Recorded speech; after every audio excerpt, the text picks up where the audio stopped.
Olá, sejam bem-vindos a mais uma doutrinária da Casa da Esperança. Inicialmente, vamos fechar nossos olhos, direcionar nossos pensamentos a Deus, Pai de todo amor, de toda misericórdia, de toda justiça. Agradecer a Ele por essa vida aqui na Terra, por todo o amor, por todo o carinho que recebemos ao longo dessa nossa existência. Agradecer também pelos desafios que nos fazem crescer e aperfeiçoar o nosso espírito. Que Deus possa sempre nos abençoar e nos proteger nessa jornada que temos aqui na Terra. Vamos ler uma palavra aqui do Evangelho. Amar ao próximo como a si mesmo. Capítulo 11.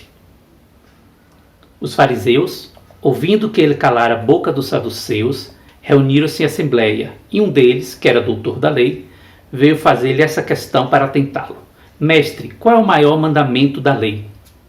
Jesus lhe respondeu: amarás o Senhor teu Deus de todo o coração, de toda a tua alma e de todo o teu espírito.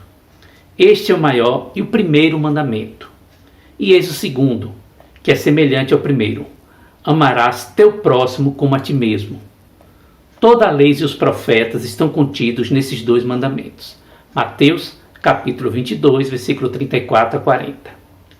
Fazeis aos homens tudo o que quereis que eles os façam, pois esta é a lei e os profetas. Pode-se comparar o reino de Deus pode-se comparar o reino dos céus a um rei que resolveu acertar conta com seus servos. Ao começar o acerto, trouxeram-lhe um que devia 10.000 talentos. Mas como não tinha os meios de devolvê-los, o Senhor ordenou que o vendessem, assim como a sua mulher e os seus filhos, e tudo que tinha para saldar essa dívida. O servo, atirando-se a seus pés, suplicava-lhe: Senhor, tenha um pouco de paciência, e eu te devolverei tudo. Então o senhor desse servo, tomado de compaixão, deixou-o ir e remiu a sua dívida. Mas nem bem sair o servo, e encontrando um seu companheiro que lhe devia 100 denários, tomou pela garganta e, quase o sufocando, dizia: devolve-me o que me deves. E seu companheiro, atirando-se a seus pés, suplicou-lhe: tem um pouco de paciência e eu te devolverei tudo. Mas ele não quis escutá-lo, e se foi e fez com que o colocassem na prisão, para ali mantê-lo até que restituíssem o que lhe devia. Os outros servos, seus companheiros, vendo o que se passava, ficaram extremamente aflitos e avisaram seu senhor de tudo o que tinha acontecido. Então o senhor mandou chamar o homem e lhe disse: mau servo, eu te tinha remido tudo que me devias porque me pediste. Não era preciso, pois, que também tivesse piedade do teu companheiro, como eu me apiedara de ti?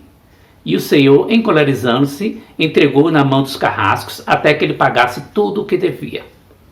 É assim que meu Pai que está no céu tratava-vos-á, se cada um de vós não perdoar do fundo de seu coração ao seu irmão pelas faltas que tiver cometido contra vós. Mateus, capítulo 18, versículos 23 a 35. Então, que fique para a nossa reflexão. Então, hoje vamos dar continuidade ao estudo do nosso livro aqui, do livro Jesus no Lápis, psicografado por Chico Xavier, do espírito Neio Lúcio, com o capítulo 38, o argumento justo, que será apresentado pelo nosso amigo Sérgio Transilo. Boa apresentação, Sérgio. Boa noite a todos. Boa noite. É uma satisfação estarmos juntos novamente para estudarmos as lições do Evangelho. E hoje nós continuamos com o livro Jesus no Lar, no capítulo 38, cujo título é O Argumento Justo. Como sempre, esse livro nos traz histórias relacionadas a conversas de Jesus com seus discípulos em casa de Simão Pedro. E nesse capítulo, o autor vai começar nos falando de que, uma certa noite, Tadeu e André chegam ali ao local um tanto quanto atormentados, angustiados, porque eles tinham sido atacados por malfeitores em um lago próximo ali do local para onde eles se dirigiam, e tiveram uma reação brusca, tiveram uma reação talvez um pouco mais violenta do que aquilo que eles gostariam de ter tido. Jesus chega ao local, adentra e começa então a falar sobre a glória reservada aos bons, aquelas pessoas que de fato cumpriam os ensinamentos do Evangelho. E aqueles discípulos que tinham tido uma atitude inadequada naquele momento próximo, terminam por deixar transparecer toda a amargura que traziam nos corações e que dominavam cada um deles. E começam então a relatar as situações que vivenciaram. E vai falar Tadeu: Senhor, aspiro sinceramente a servir a boa nova, contudo, sou portador de um coração indisciplinado e ingrato. Ouço contrito as explanações do Evangelho. Lá fora, porém, no trato com o mundo, não passo de um espírito renitente no mal. André vai então se colocar também: Mestre, que será de mim? Ao seu lado sou a ovelha obediente. Entretanto, ao distanciar-me, será justo prosseguir ensinando aos outros a prática do bem, imperfeito e mal, qual me vejo? Essa fala dos dois estimula que outros discípulos também se coloquem. Então Pedro vai dizer: por minha vez, observo que não passo de mísero espírito endividado e inferior. Sou o pior de todos. Minha fragilidade é grande, meus débitos enormes. Em seguida é Tiago, filho de Alfeu, que vai dizer: na intimidade da minha própria consciência, reparo quão longe me encontro da boa nova, verdadeiramente aplicada. Serei na realidade um discípulo sincero? Não estarei enganando o próximo? E muitos outros então vão colocar a situação, aquela angústia que eles vivenciam por não estarem ainda de uma forma plena conseguindo vivenciar todas aquelas lições. Jesus escuta a todos, todas as opiniões que foram colocadas e, como costuma dizer Neio Lúcio no livro, com um sorriso nos lábios e com muito bom humor, ele vai então esclarecer aqueles discípulos que traziam tanta angústia nos corações. Em verdade, o paraíso que sonhamos ainda vem muito longe. E não vejo aqui nenhum companheiro alado. A meu parecer, os anjos na indumentária celeste ainda não encontram domicílio no chão áspero e escuro em que pisamos. Somos aprendizes do bem, a caminho do Pai, e não devemos menoscabar a bendita oportunidade de crescer para Ele. Mas se vocês se declaram fracos, devedores, endurecidos e maus, e não são os primeiros a trabalhar para se fazerem fortes, redimidos, dedicados e bons em favor da obra geral da salvação, não me parece que os anjos devam descer da glória dos cimos para substituir-nos no campo das lições da terra. O remédio, coloca Jesus, o remédio antes de tudo se dirige ao doente, o ensino ao ignorante. De outro modo, penso, a boa nova de salvação se perderia por inadequada e inútil. É sempre uma lição fantástica essa colocação de Jesus, né? Quer dizer, se não fosse utilizado esse evangelho exatamente para aqueles que precisam, seria inútil. Os santos já não precisam, de fato, desses ensinamentos, porque já os têm, já os praticam, né? Já aprenderam de alguma maneira. Mas nós vivemos ainda em um mundo de expiação e prova. Estamos em fase de crescimento, estamos buscando constantemente a nossa transformação, mas ainda não conseguimos alcançar esse nosso objetivo maior. Nós falhamos, recomeçamos, falhamos novamente e vamos assim conduzindo a nossa vida. Mas certamente isso é que é bastante importante, tal como os discípulos dessa história que Neio Lúcio nos relata, nós reconhecemos essa situação, percebemos as nossas fraquezas, as nossas dificuldades e as nossas necessidades. Essa é a nossa situação no mundo, essa é a nossa posição que nos encontramos no atual momento em que vivemos, né? Essa conversa de Jesus, relatada por Neio Lúcio, ela se fundamenta e tem tudo a ver com a passagem do Evangelho, está em Mateus capítulo 9, versículos 9 a 13, quando o evangelista nos coloca: e Jesus, passando adiante dali, viu assentado na alfândega um homem chamado Mateus e disse-lhes: segue-me. E ele, levantando-se, o seguiu. E aconteceu que, estando ele em casa sentado à mesa, chegaram muitos publicanos e pecadores e sentaram-se juntamente com Jesus e seus discípulos. E os fariseus, vendo isso, disseram aos seus discípulos: por que come o vosso mestre com os publicanos e pecadores? Jesus, porém, ouvindo, disse-lhes: não necessitam de médico os sãos, mas sim os doentes. Ide, porém, e aprendei o que significa: misericórdia quero e não sacrifício. Porque eu não vim chamar os justos, mas os pecadores ao arrependimento. Novamente a mesma ideia, né? Os justos já aprenderam, não precisam. Então, qual é o significado dessa parábola, que tem tudo a ver com a história desse livro, né? O que é que Jesus queria nos trazer com esses ensinamentos? Primeiro, demonstrando a humildade, né? Afinal de contas, Jesus, o Espírito de maior nível de evolução que já passou pela Terra, como nos ensina Kardec, ele fazia questão de se sentar junto a pessoas, junto a homens considerados impuros, considerados pecadores, não desprezando nenhum daqueles que teoricamente seriam considerados, digamos, inferiores, quer do ponto de vista moral, do ponto de vista intelectual ou do ponto de vista financeiro. Então, o primeiro ensinamento de Jesus é essa humildade dele se permitir estar junto a todas essas, entre aspas, pessoas inferiores.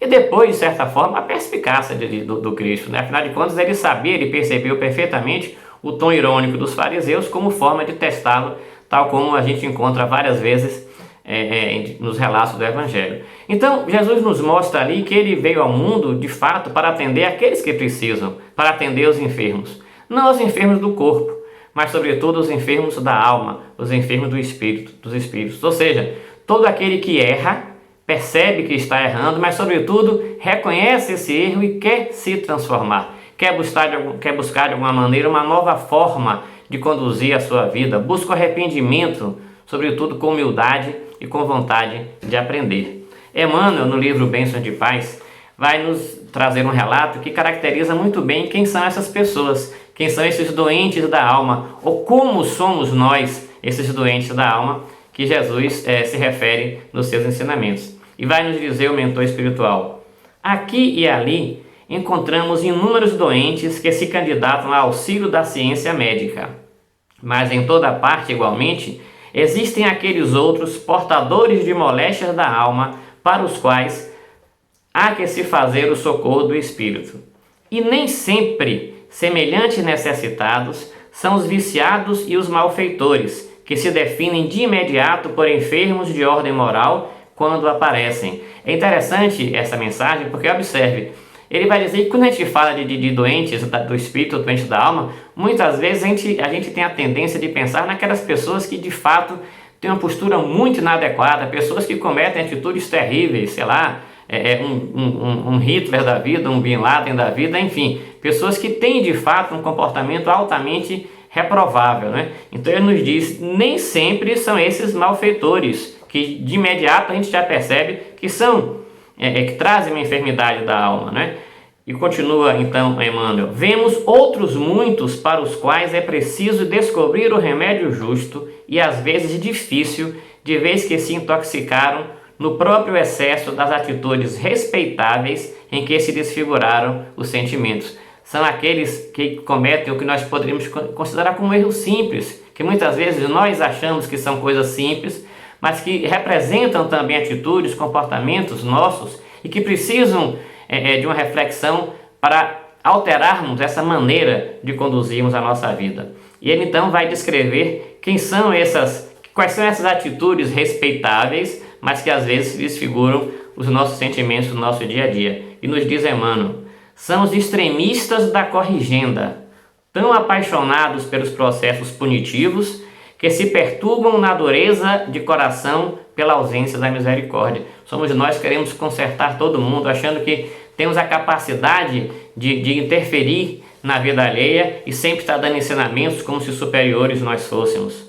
São os extremistas da gentileza, continua Emmanuel, tão interessados em agradar que descambam um dia para as deficiências da invigilância. Não percebemos como estamos agindo. São os extremistas da independência, tão ciosos da própria emancipação, que fogem ao dever, caindo no desequilíbrio da licenciosidade. São os extremistas da poupança, tão receosos de perder alguns centavos, que acabam transformando o dinheiro, instrumento do bem e do progresso, na paralisia da avareza em que se lhes arrasa a alegria de viver. A gente acha que está economizando, quando na realidade estamos nos transformando em indivíduos de avareza excessiva.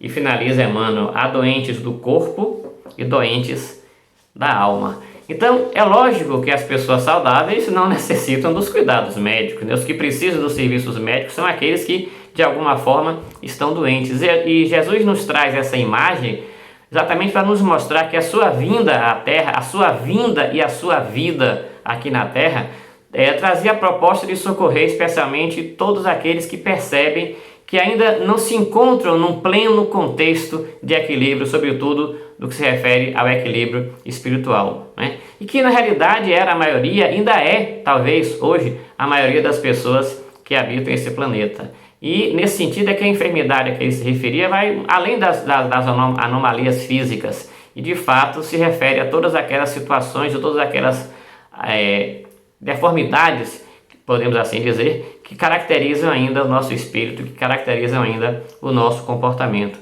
Nós sabemos que no momento, mesmo reconhecendo que temos conseguido galgar passos em busca da evolução, ainda temos muitas coisas a trabalhar em nosso interior, ainda temos muita coisa a trabalhar em nossa intimidade, muitos defeitos, muitos vícios que devemos ainda trabalhar para efetivamente construirmos em nosso coração uma maneira diferente de sermos. E se nós queremos de fato buscar essa tão almejada felicidade, precisamos urgentemente começar a trabalhar cada uma dessas situações, cada um desses comportamentos que ainda vivenciamos.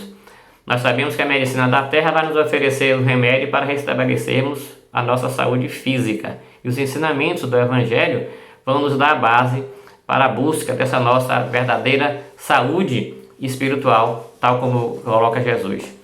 Mas quando nós falamos que ainda trazemos muitas doenças, muitas enfermidades do espírito que precisamos trabalhar, que doenças seriam essas? Que condições são essas que nós ainda apresentamos em nossa vida? Aí nós vamos buscar o livro Manual Prático do Espírito, de Ney Preto, que ele mesmo se define esse livro como um guia para a realização do autoaprimoramento, da transformação com base na doutrina espírita, né?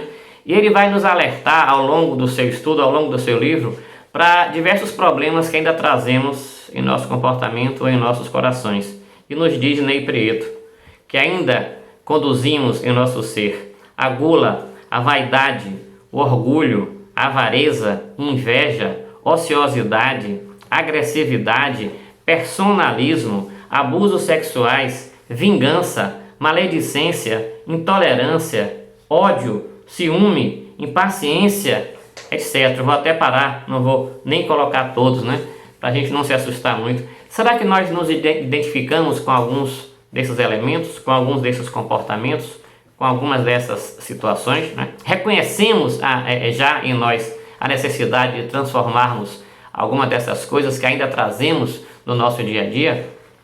Mas, na realidade, para que a gente possa, de fato, entender os ensinamentos de Cristo, os ensinamentos da doutrina e, sobretudo, trazê-los efetivamente para a nossa prática, a gente precisa ter vontade de aprender de fato. Porque nada vai adiantar nós buscarmos essas lições se não tivermos ainda um amadurecimento necessário para colocarmos em prática no nosso dia a dia, na nossa vida. E de que forma nós podemos ter esse amadurecimento? Para de fato vivenciarmos os ensinos do Evangelho, vivenciarmos tudo aquilo que Jesus traz para a nossa vida, Quais são as formas que vai nos fazer de fato amadurecidos para buscar a verdade espiritual?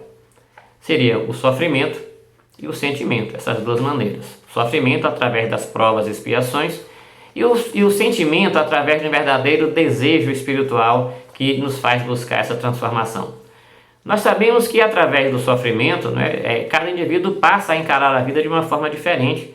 Pelo sofrimento nós vamos perceber que não estamos na vida para brincar, estamos na vida sim para aprender, para crescer, para progredir. Ao agirmos contra a lei de Deus, nós estamos sujeitos a sofrer todas aquelas situações que nós mesmos praticamos, através dos nossos atos, das nossas atitudes. Essas são as expiações que nós vivenciamos, a necessidade de nós escolhermos exatamente de acordo com aquilo que plantamos. E se nós analisarmos que todas essas consequências, tudo aquilo que sofremos, tudo aquilo que passamos, são produtos das nossas necessidades, é lógico que terminamos por evoluir através dessas situações. Poderíamos dizer que é a dor criando algo de bom na nossa vida, criando arrependimento, criando a percepção da necessidade de buscarmos a melhoria para o nosso ser, dentro do nosso caminhar, dentro da nossa vida. Mas é evidente que nós não estamos aqui para sofrer. Se ainda sofremos, é porque não conseguimos perceber que existe uma outra forma de buscar o amadurecimento, que é através do sentimento. E muitas pessoas conseguem o amadurecimento sem ter a necessidade de vivenciar o sofrimento. Às vezes a gente fica muito preso nessa questão do sofrimento, como se a gente tivesse que sofrer para evoluir. Temos outra forma de amadurecer e podemos construir essa busca da evolução, essa busca do nosso crescimento espiritual através desse sentimento, através desse desejo espiritual. E esse sentimento é correspondente daquelas pessoas que percebem que apenas a matéria não vai satisfazer as suas necessidades, sente falta de algo, quer um conhecimento além, quer alguma coisa que vá além dessa vida, dessa situação, dessa entrega simplesmente às questões materiais. E esse sentimento é que nos leva a buscar o verdadeiro desejo espiritual, ou seja, aprender que existe alguma coisa além da nossa vida material. Martins Peralva, no livro Pensamento de Emmanuel, ele vai nos dizer que a perfeição é o grande objetivo do espírito e se processa naturalmente com a subida de vários degraus evolutivos. Quem evolui renova-se para o bem, transforma-se para melhor. E a partir daí, Martins Peralva vai nos propor exatamente essa busca da evolução, né, através desse sentimento, é o que ele chama de evolução consciente. Se nós formos analisar o que é que significa isso, evolução é desenvolvimento e consciente é o que? Programado, planejado. Então, nós podemos estabelecer esse plano de construção da nossa melhoria, do nosso crescimento, através de uma forma consciente, buscando minimizar as dificuldades que enfrentamos, buscando aumentar, maximizar a velocidade com que buscamos caminhar na direção desse nosso crescimento espiritual.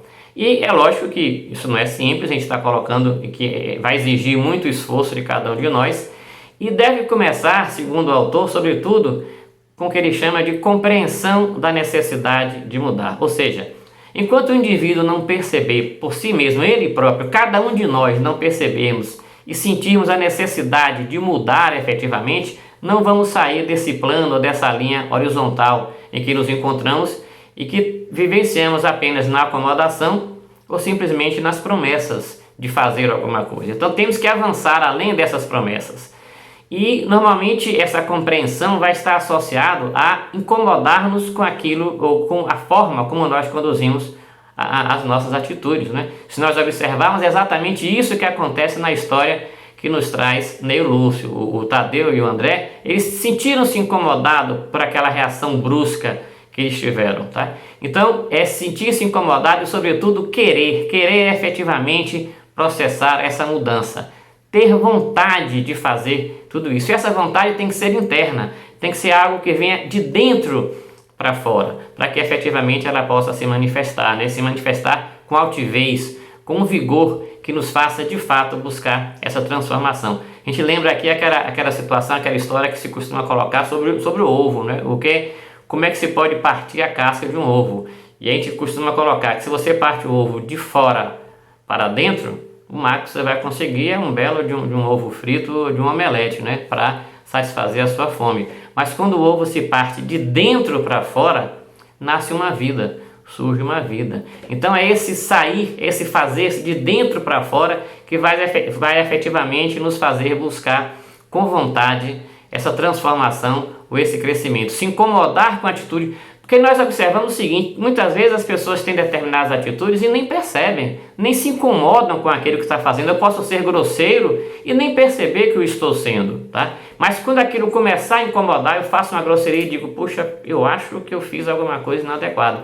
Então quando isso começa a me incomodar, é porque de fato a gente já está começando a sentir a necessidade de transformar a nossa atitude. Então esse é o primeiro passo, tá? E, repito, isso tem que vir sempre acompanhado dessa vontade interior, desse querer de realmente buscar a transformação. É claro que a partir daí nós vamos ter que ter perseverança, boa vontade, desenvolver todo um trabalho em busca da construção dessa mudança e, sobretudo, ter uma firme deliberação, né, como nos coloca Martins Peralva, ter uma firme deliberação de estabilizar a mudança. Não podemos ficar só nos primeiros passos, nos primeiros impulsos. Os primeiros impulsos não asseguram necessariamente o crescimento. A gente precisa fazer uma caminhada. Nos diz esse autor que olhar de longe as cordilheiras não significa que atingimos os seus picos, não é? Não vamos alcançar o cume de uma montanha com os olhos, temos que alcançar caminhando, temos que alcançar com os pés. Temos que a cada momento, a cada passo, a cada situação da vida, ir substituindo as fantasias do ontem pelas realidades do hoje em busca de uma vitória, de uma transformação no amanhã. Aí sim estaremos de fato preparados para não retrocedermos em nossas atitudes, para construirmos os hábitos efetivos dessa transformação que buscamos em cada momento, em cada situação que vivenciamos em nossa vida.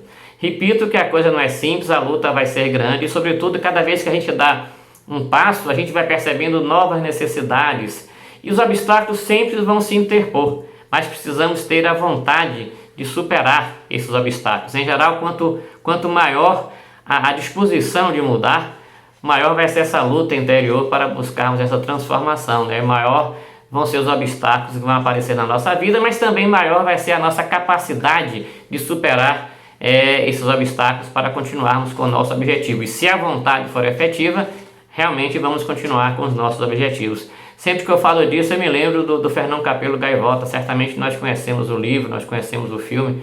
Então, toda a luta que ele teve para de fato manter-se naquela forma diferenciada de viver, né? De mostrar que a maior velocidade do voo não é voar, ele estar. É toda aquela situação de ser diferente do grupo, mas ele manteve-se firme e conseguiu, no final, a sua transformação e efetivamente o seu crescimento. Então, é uma luta interna grande, mas que podemos e temos condições, de fato, de buscarmos sempre essa transformação. Allan Kardec vai nos colocar no capítulo 24 do Evangelho segundo o Espiritismo.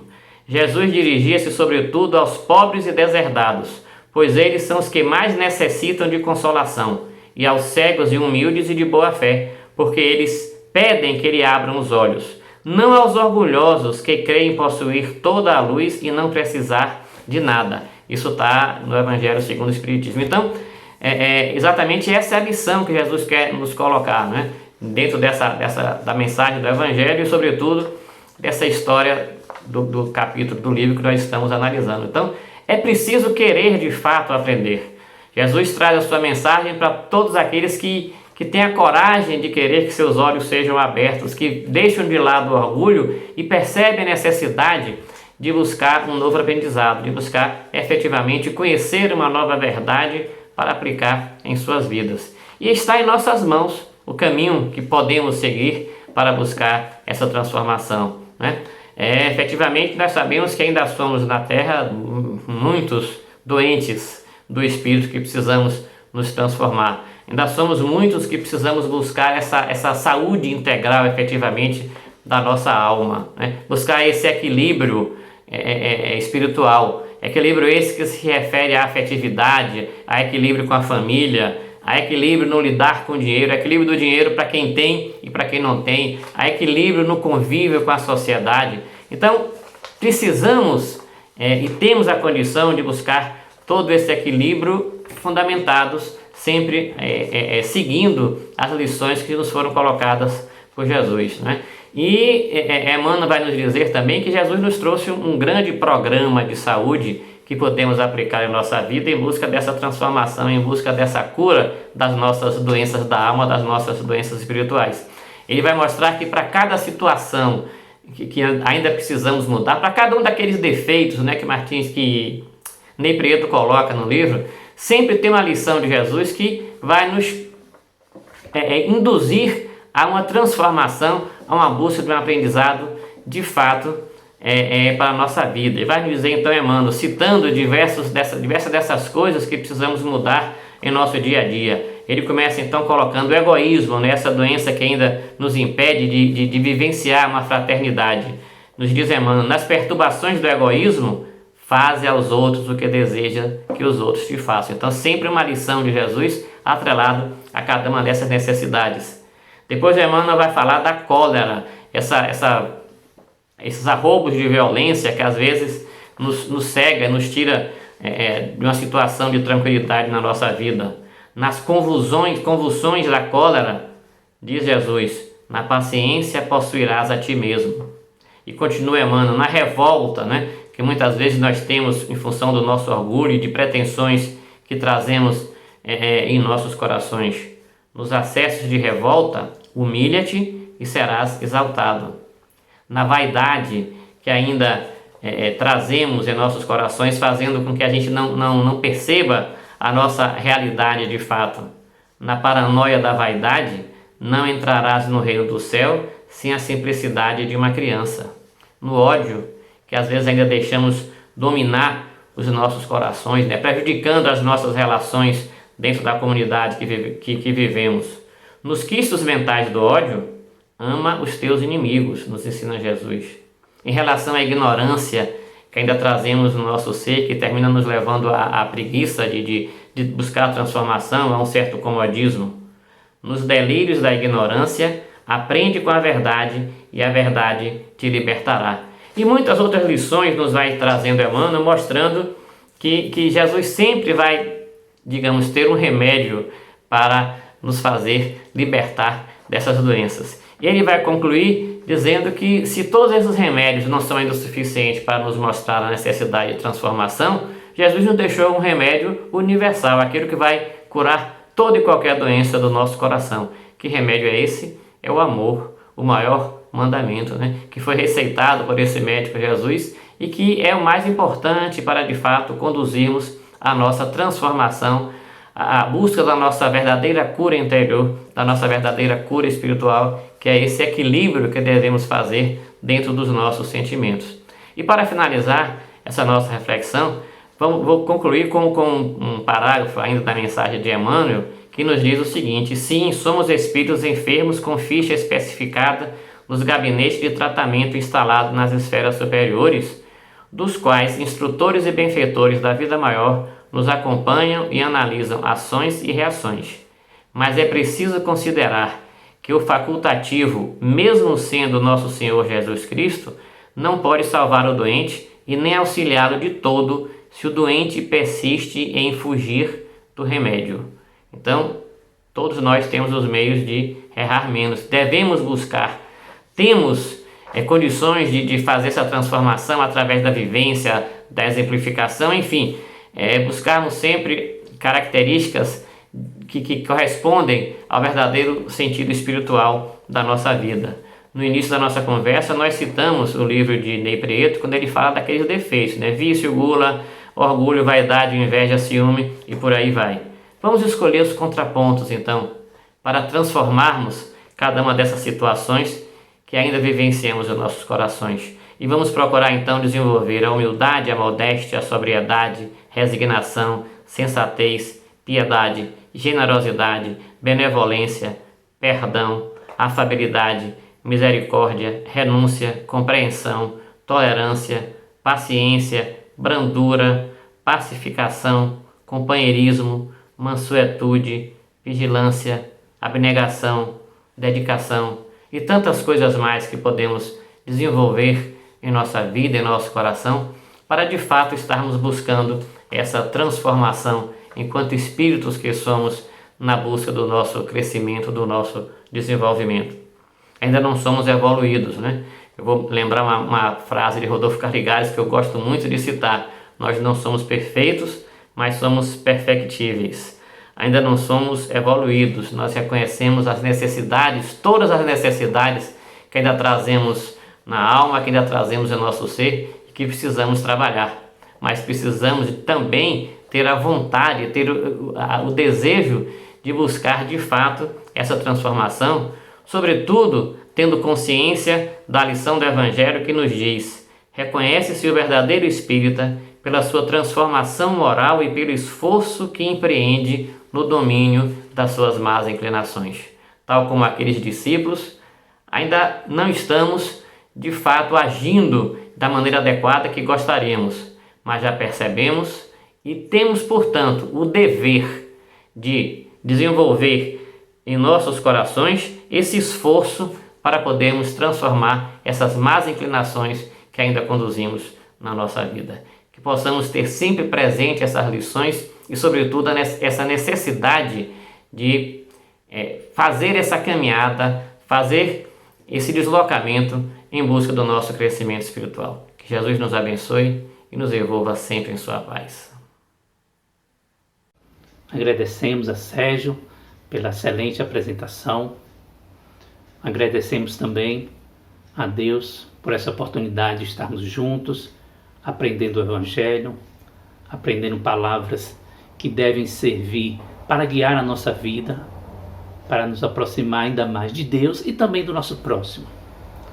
Agradecemos a Deus pela vida e por todas as oportunidades que temos de fazer com que ela seja produtiva em prol do nosso próximo, através de amor, da caridade.